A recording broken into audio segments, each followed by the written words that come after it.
I've always liked American wines better than French wines, even though I don't drink wine. But the American wines are great. If you managed to catch President Trump's Oval Office remarks in the summer of 2019, you might have wondered what turned the president into a wine critic. Here's what did it. France's plans to tax digital giants like Google and Facebook. The French government is hoping that this will raise 500 million euros in revenue. The Trump administration has threatened to impose tariffs as high as 100% on a range of French goods. Sparkling wine is on the list. You see cheeses, you see makeup, you see handbags. France put on a tax on our companies. Wrong. France, in July of 2019, passed legislation for a digital services tax. It's a 3% revenue tax on very big tech companies. Isabel Gottlieb has been following the global effort to modernize the tax system for Bloomberg Tax. She says to understand how we got here, you have to go back a century. For basically the last 100 years, we've had a series of domestic laws and international agreements that form the system by which multinationals are taxed. Under this system, companies have traditionally paid taxes where they have a physical presence. In order to sell shoes or lumber or quilts, a business needed to have warehouses, storefronts, and workers in a location. That brick-and-mortar infrastructure provided a legal basis for nations to tax businesses. All that has changed. In today's world, where multinational companies can reach anyone with an internet connection anywhere on the planet, it's getting harder for countries to track who's doing business with their citizens. You can be based in one country and show targeted ads to people in another country or sell things to them without actually having a physical presence in that jurisdiction itself, in that country.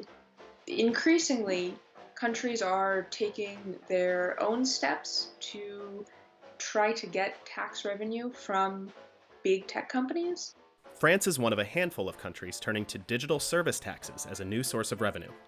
Or, as France's finance minister puts it, we want to have the taxation system of the 21st century for the business model of the 21st century. So just how do these taxes actually work? French tax, it's a 3% revenue tax. Whatever revenue you're making from activities connected to French users in a certain number of ways, you're paying tax to France on that. That means, even if a company posts a loss, it will still have to pay the digital service tax on the revenue connected to a particular jurisdiction. That's just one of the reasons tech companies hate digital taxes. The second issue they have with it is logistical. They say that this measure requires them to keep track of where people are, who's looking at their ad, where they are when they see it. And this is a problem that's annoying when it's France asking you to do it.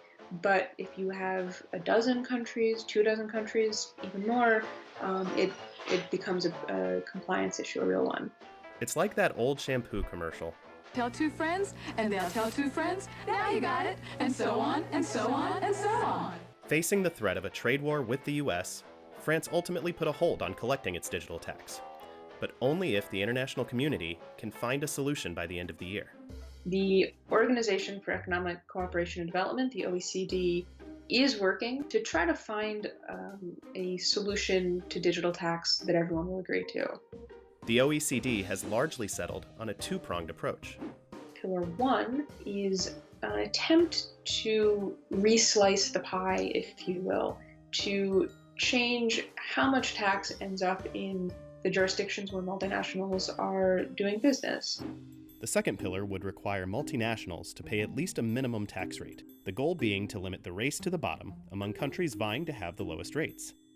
But there hasn't been agreement yet on what that rate would be. For its part, the US has signaled significant concerns with the OECD's plan.